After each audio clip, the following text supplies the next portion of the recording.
not forget. And today we're very lucky to have with us Dr. Karen Sparrow. And I say we're very lucky, I was just telling her, because we've been trying to get people from the deaf academic community as well to speak to us in this series. And finally today we are getting a little bit closer to that. So Karen works at Flinders University, where she's a lecturer and also a researcher, and she works in the field of audiology, and she'll be telling us more about that, and in particular on what happens to gestures when hearing is lost. As we get older, we all lose our hearing. So this is, I think, is a very important topic for everyone. So without further ado, let me welcome Karen. So thank you very much, everyone, for being here. And thank you, Karen. Over to you. Thank you, Anya. And thank you, everyone, for your interest in my work, which I'll take you through today. So I'm here in South Australia, in Adelaide, where it's currently still 30 degrees outside at 7:30 at night, and there's a gale roaring outside as well. So hopefully that won't impact the sound today. So just a little bit more about the background. I began my career as a clinical audiologist before becoming a predominantly teaching, but also research academic. I've always had a keen interest in what we call oral rehabilitation, that is assisting individuals to address their hearing difficulties and achieve their communication goals.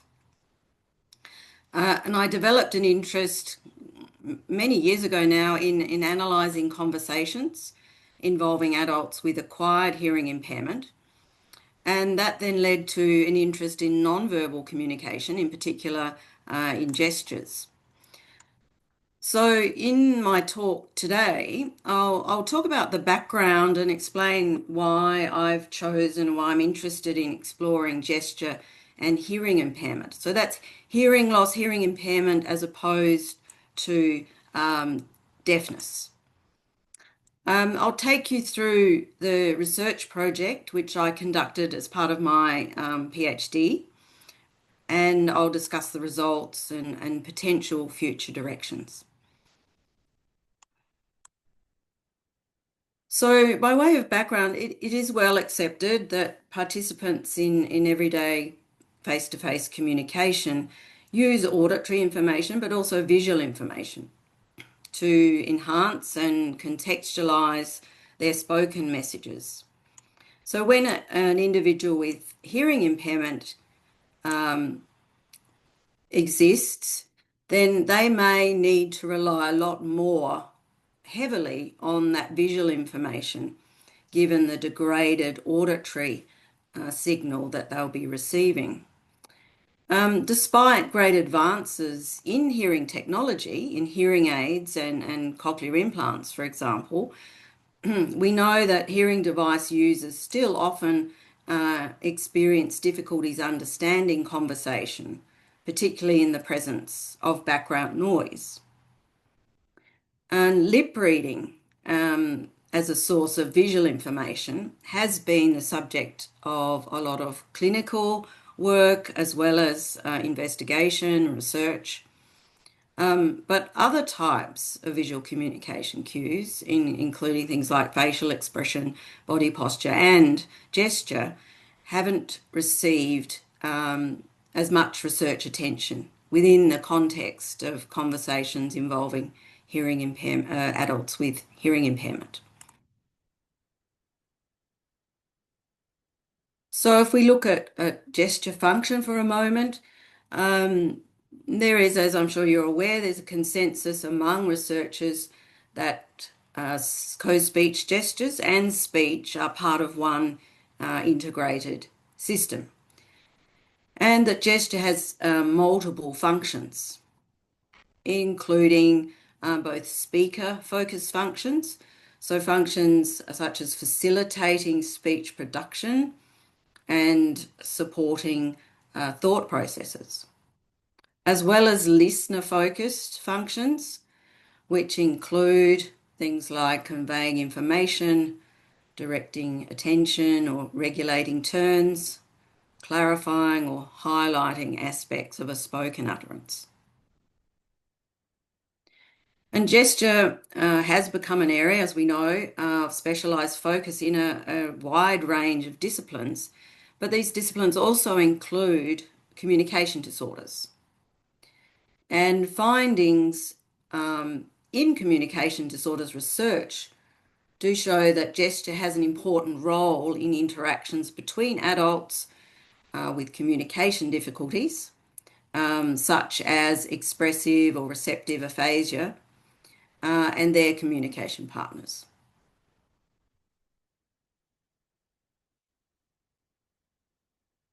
Now, hearing impairment we would consider as primarily a receptive communication disorder.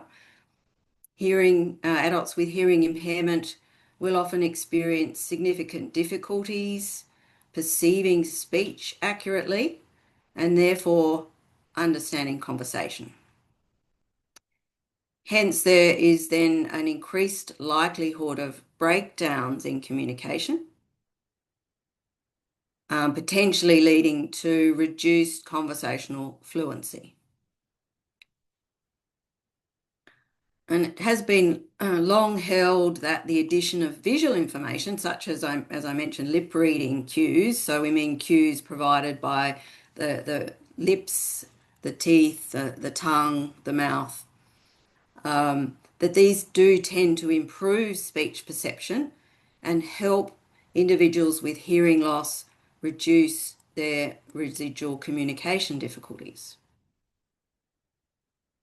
But what do we know about gesture as a source of visual information?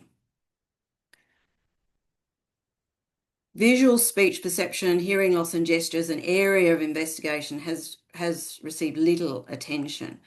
Back in the 1970s, there were 2 experimental studies conducted by audiology researchers. These were Berger and Popelka, found that when spoken sentences were presented without auditory cues, gestures appropriate to the content of the information enhanced the speech reading performance of normally hearing adult participants.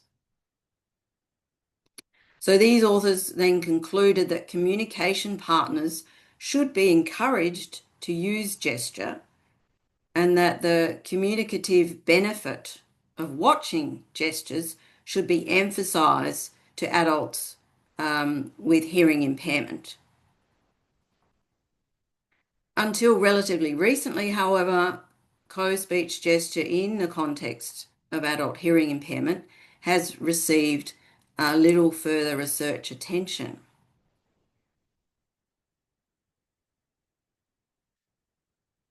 There have been some evidence produced more recently, suggesting that co-speech gesture can enhance speech perception, particularly under difficult listening conditions, for both normally hearing and individuals with hearing impairment. And these were experimental studies, also using EEG measurements to look at patterns of brain activity and integration of speech and gesture.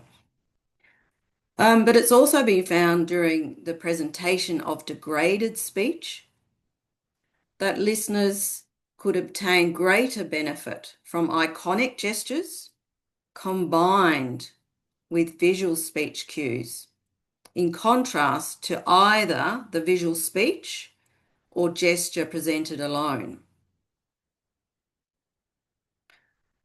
So there is evidence then that some gestures may provide a potential source of information which might supplement degraded auditory information received by a listener with hearing impairment.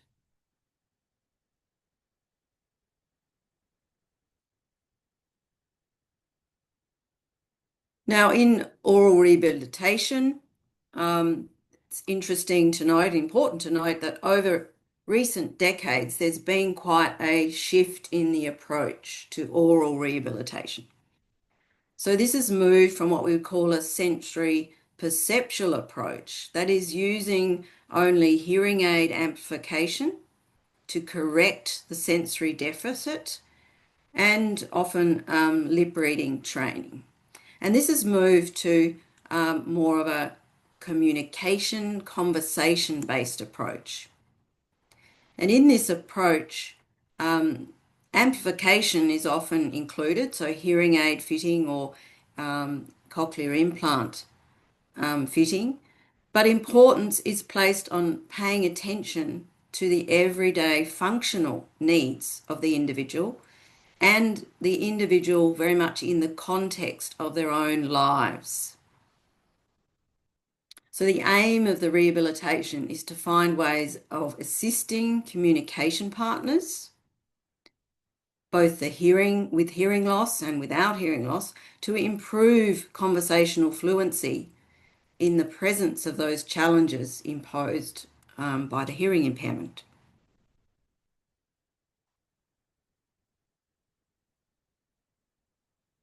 Now, oral rehab programs and texts do typically include reference to communication partners' conversation skills, that is verbal and non-verbal behaviours, including gesture. Oral rehabilitation and communication training will encourage adults with hearing impairment to use strategies to enhance the availability and the use of visual cues. So they might be encouraged in general terms to pay attention to visual cues, particularly visual speech cues, lip reading cues, but also to facial expressions and gestures. But previous investigations have not specifically looked at, in a systematic way, how gesture is implemented in conversations involving adults with hearing impairment.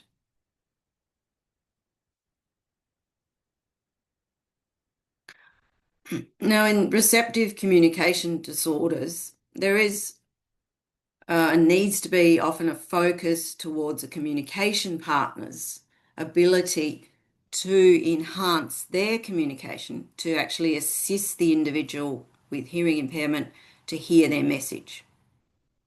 And recipient audience design is a pertinent concept in this context. It refers to the ways in which participants construct and individualise their conversation depending on the actual context and the communication partner characteristics. So there is evidence of audience design of gesture, and a number of examples I've highlighted here on the slide. So research findings have shown, for example, that the more knowledge or common ground that is shared by communication partners, the less information tends to be portrayed in gesture. Higher rates of gesture use have been reported when listeners are perceived to be more attentive, and the rate of iconic gestures has been found to increase and become more informative and larger for children. And larger gestures have also been found when there was a high motivation for speakers to assist listeners rather than actively compete with them. And teacher gesture rate, duration and size were found to increase with non-native compared to native French speakers.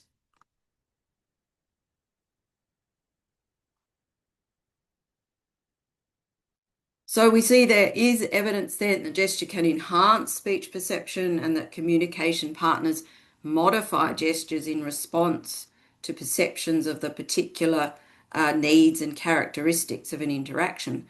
But the question remains how audience design of co-speech gesture is implemented when hearing impairment is a factor. So this led me to my study aims and research questions. My focus was on the communication partner with normal hearing. And the focus of this presentation will be on the first 4 highlighted questions, research questions. So can gesture be observed in the interactions involving adults and their familiar communication partners? If so, what gesture patterns can be seen? And do the gesture patterns differ when hearing impairment is a factor? And do the gesture patterns differ in the presence of background noise?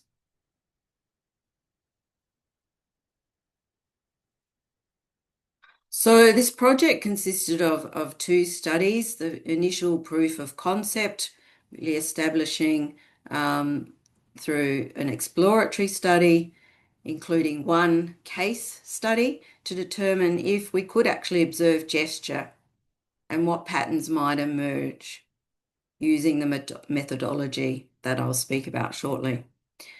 And the second study involved collecting data from a larger sample and included the introduction of periods of background noise.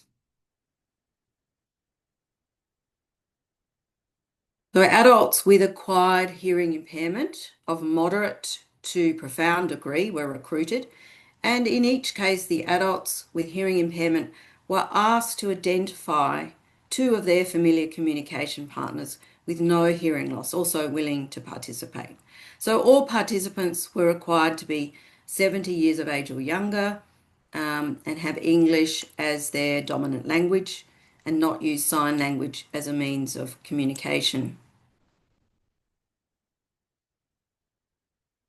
Each group of participants attended 2 sessions. During the first session, each participant underwent clinical assessments. And in the second session, participants were seated in a small, well-lit therapy room, furnished with comfortable armchairs. And 2 digital cameras were placed so that each participant's face and upper body was clearly visible on 1 camera. You can see this in the diagram. The participants also wore head-worn microphones connected to a digital recorder.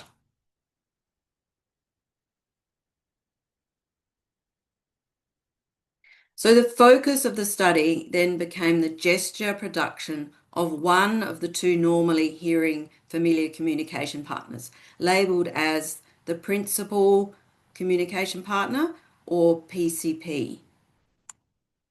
So we have actually 2 dyads. The first is the principal CP with normal hearing, and the participant with hearing impairment referred to as CPHI. And the second dyad consists again of the principal communication partner and a second normally hearing communication partner referred to as CPNH. And each of the dyads in turn were asked to perform 2 conversational tasks. Free conversation, and participants were asked to chat about 1 or more topics of their choice. And the narrative task, the PCP was shown a short film and asked to retell the content of this film to their CPNH and their CPHI.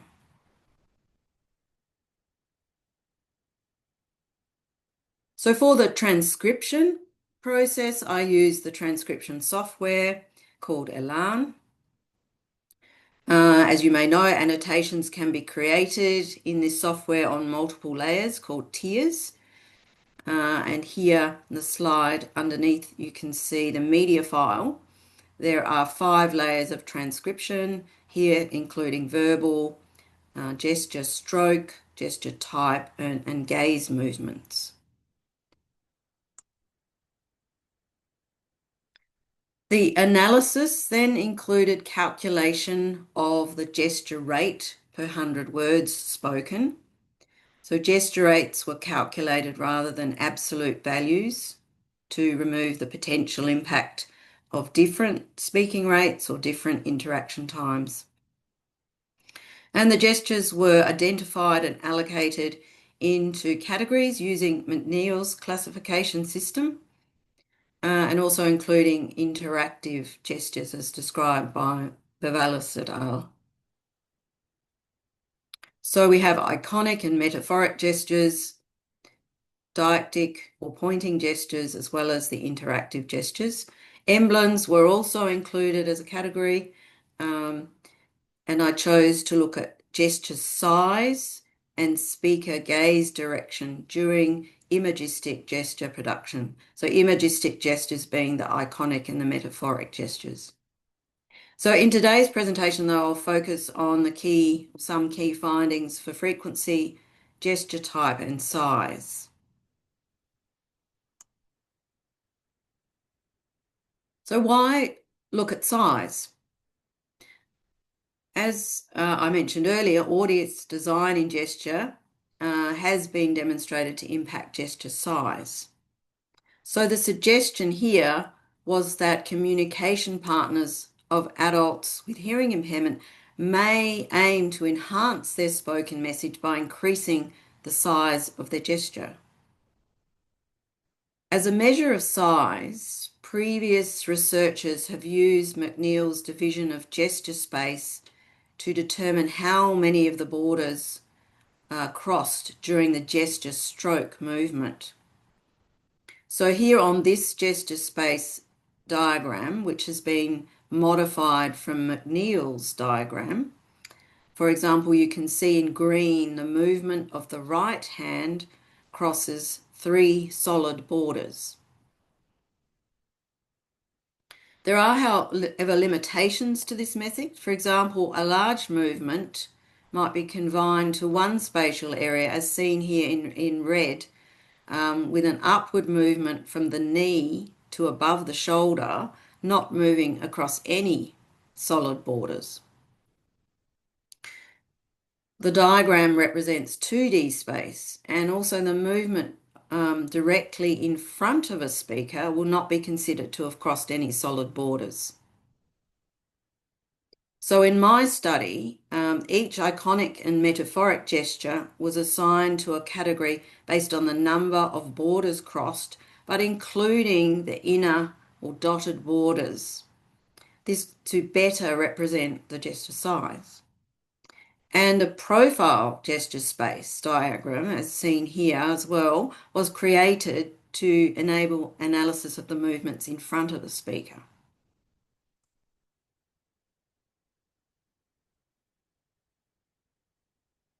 Now, in study 1, the exploratory study, the principal communication partner was the focus of the analysis, was a 59-year-old normally hearing female, and the communication partner with hearing impairment, the CPHI, was her husband, a monaural cochlear implant user, and the CPNH, her normal hearing daughter.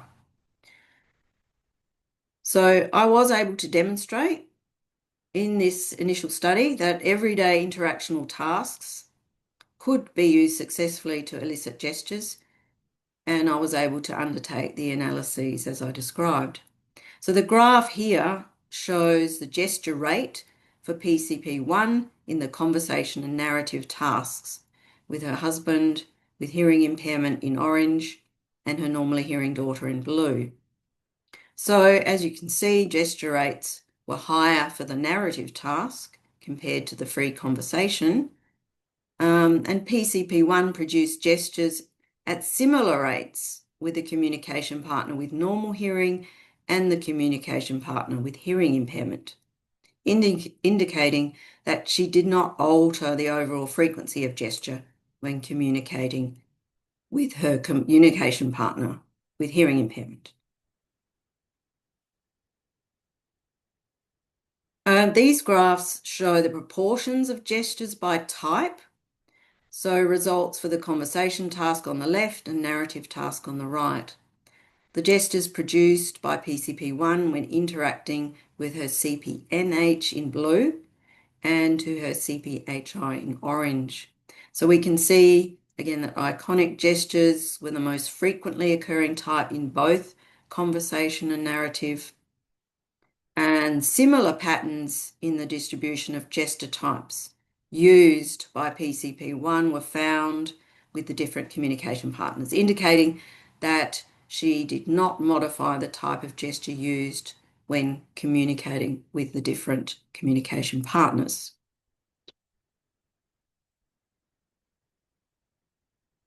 So this first case study then showed that PCP1's gesture type, gesture rate, or gesture size did not differ substantially between the communication partners.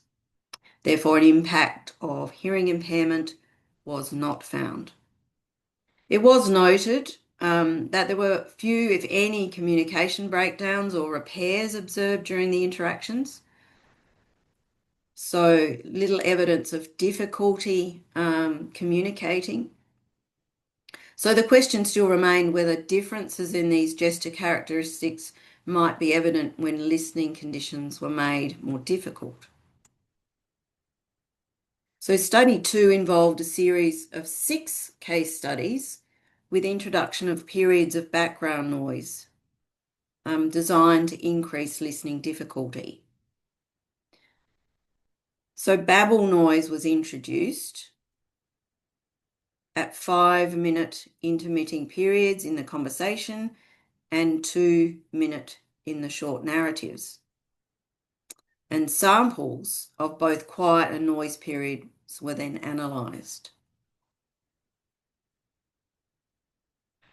So the principal communication partners numbered 2 to 7, whose gesture production is the focus of the analysis, comprised 2 males and 4 females, and the other communication partners were their partners, friends, or daughters.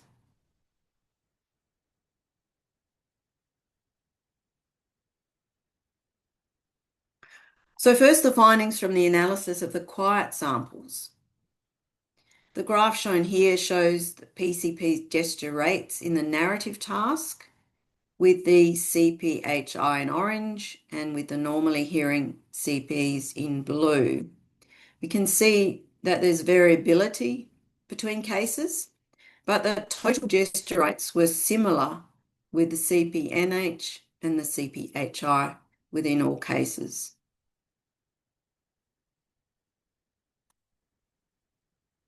Similarly, this graph shows the gesture rates during the conversation task with the CPHI in orange and with the normally hearing CPs in blue.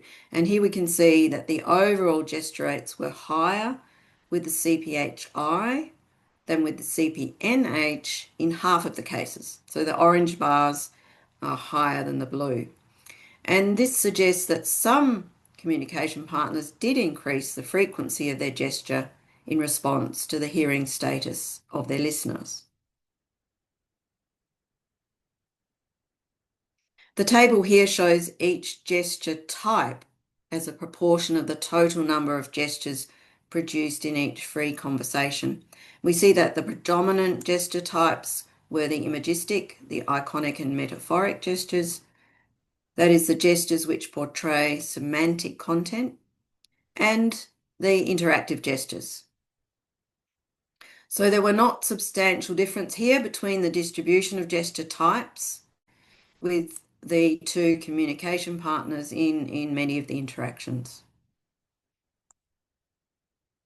Imagistic and interactive gestures were also the predominant gesture types produced in the majority of the narratives.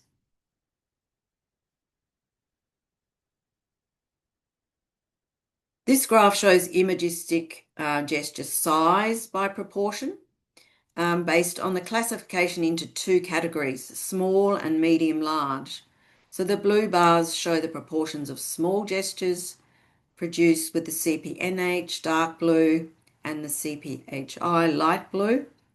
And the orange bars show the proportions of medium large gestures produced with the CPNH dark orange and the CPHI light orange. So the results suggested a trend for PCPs to produce a lower proportion of small gestures and a higher proportion of medium to large gestures with their communication partner with hearing impairment than their communication partner with normal hearing. So this suggests these PCPs may modify their gestures by increasing the span of the stroke movement or the number of movements within a gesture in response to the hearing impairment of a communication partner. So overall, these findings suggest that there was not a substantial, consistent impact of hearing impairment on the selected characteristics of gestures across the participants. So moving on now to the results looking at the impact of background noise.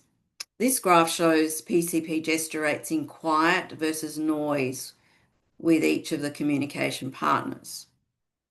In blue are the results for the CPNH in quiet, the dark blue, and in noise, the light blue. And orange are the results for the CPHI in quiet, the dark orange, and in noise, the light orange. And gestures were produced more frequently by PCPs in the presence of background noise, in quiet, with both the CPHI and with the CPNH. That is, the noise was perhaps the more critical factor than listeners' hearing status. And when comparing gesture rates in noise, 2 cases demonstrated considerably higher PCP gesture rates with the communication partner with hearing impairment than with the CPNH. However, in most interactions, there wasn't a substantial difference. Similar results were found in the narrative. Gestures were produced more frequently by PCPs in the presence of background noise than in quiet with both communication partners. So taken together, the results suggest that speakers may increase their gesture rate in response to adverse listening conditions, but that the hearing status of the listener may not necessarily have an impact on the gesture rate. The results with respect to gesture types show the same pattern as found in quiet, that is, the predominant gesture types were imagistic and interactive gestures. This graph shows imagistic gesture size by proportion based on the classification into 2 categories, small and medium large. So I've selected just 2 cases here, case 5 and case 6, to show because they are the 2 out of 3 cases with sufficient numbers of gestures in the quiet and noise samples to make meaningful comparisons. And they're showing a pattern. The blue bars show the proportions of small gestures produced with the CP with normal hearing, the dark blue, and the CP with hearing impairment, the light blue. And the orange show the medium-large gestures produced with the CP with normal hearing, the dark orange, and CP with the hearing impairment, the light orange. So this shows a higher proportion of medium-large gestures was seen when PCPs interacted with the communication partner with hearing impairment than with the CPNH in both quiet and noise. So the light orange bars you can see are higher than the dark orange, and the light blue bars are lower than the dark blue.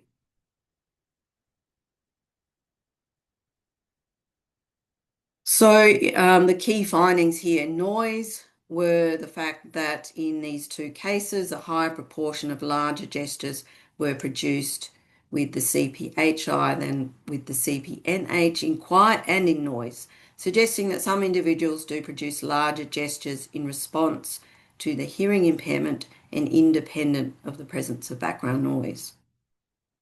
And the other key finding was an increase in gesture rates in most cases with both communication partners, suggesting that the influence of background noise may be independent of hearing status with respect to gesture rate.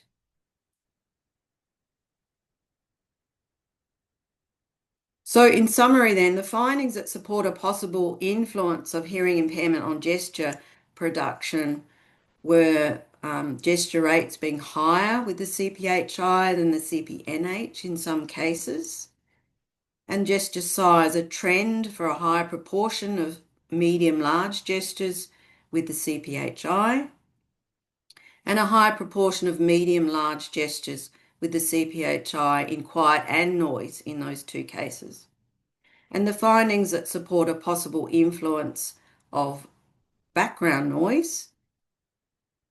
Gesture rates were higher in noise than in quiet with both communication partners, and higher in noise with CPHI in two cases.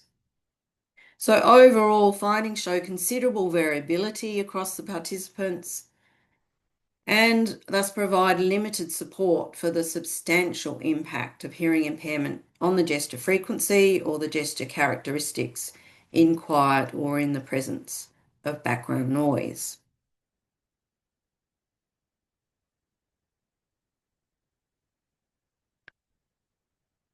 So how might we actually explain this limited evidence of audience design in the current study? Conversation is typically a collaborative process by which communication partners work together to build a common understanding. And Clark talks about the concept of least joint effort, which suggests that communication partners react in the moment to select the best available strategies likely to require the least time, the least effort, and the least resources to achieve an efficient communication. Strategies, he suggested, might be a combination of both verbal and non-verbal behaviours.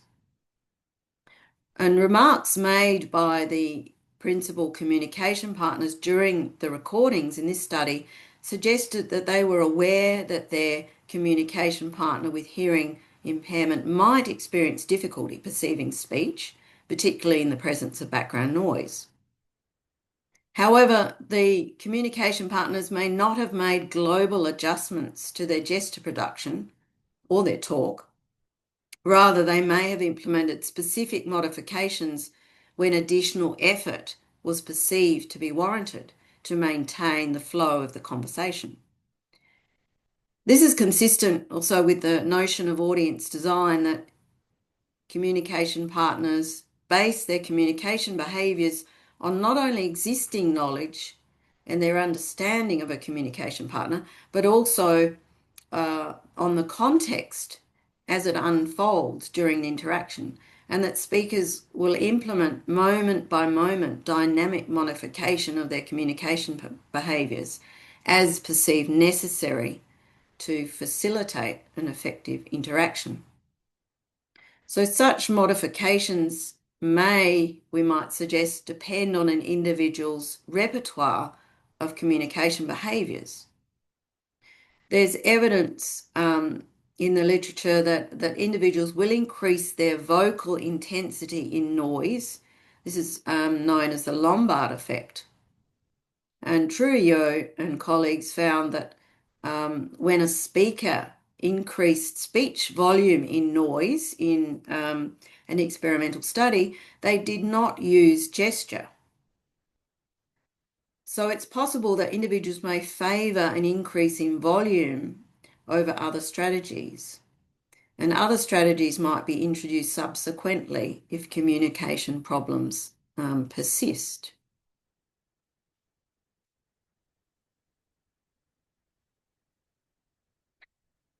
So this study was quite unique in the use of methods as described earlier to investigate the influence of hearing impairment on gesture in everyday interactions. The study design demonstrated that everyday interactional tasks could be used successfully in eliciting gesture. And this case study approach meant that comparisons within each case dyad were relatively controlled.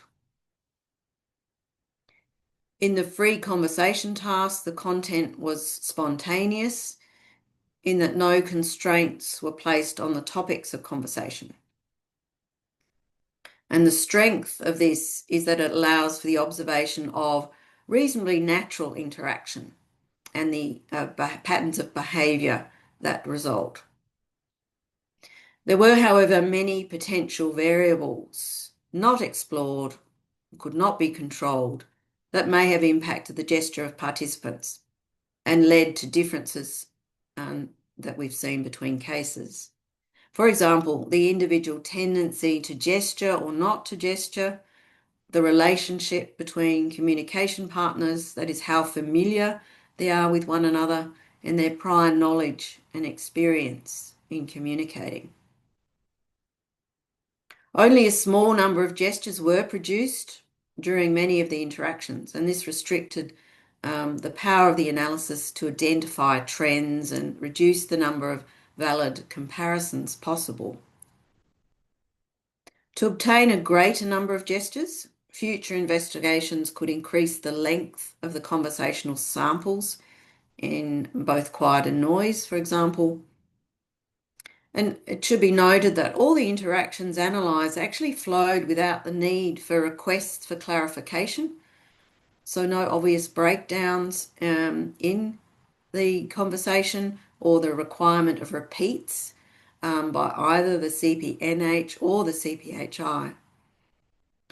So to learn more about the use of gesture under challenging listening conditions, future studies might target participants with greater degrees of hearing loss and/or reports of substantial difficulty in communication with their familiar communication partners. And it's possible that higher levels of background noise might also be used. But how might we implement the findings of this research, or this project and this research area? Oral rehabilitation therapy focuses increasingly on everyday communication and aims to support clients with hearing impairment and their communication partners in identifying communication difficulties and developing strategies to address these difficulties. So we need further research to build that evidence base to inform our conversation therapy. I'm currently recruiting for a new project that's looking at gesture use associated with specifically communication breakdowns and subsequent repair sequences. So looking at how those breakdowns unfold and how they're repaired to bring the conversation back on track. And I'm looking in this case at the gestures produced by both communication partners, not only the communication partner without hearing impairment. So findings from this project and the future work will, we hope, play a role in the development of changes in the ways clinicians might conduct therapy to incorporate more information about speech, co-speech gesture. Future research might also develop ways to clinically evaluate how effectively gesture is being used by a frequent communication partner, and methods of training communication partners in the effective use of gesture might be investigated. In addition, how gesture patterns are impacted by an intervention, such as a cochlear implant, might be addressed with a longitudinal study design.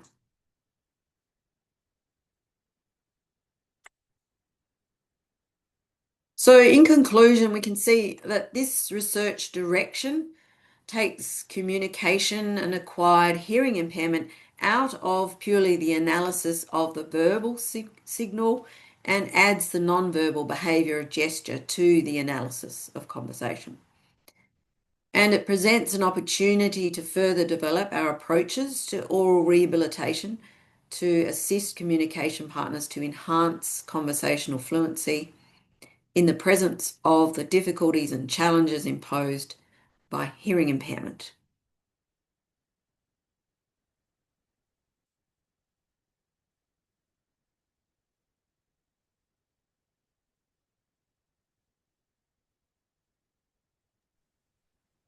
So please feel free to ask me any questions.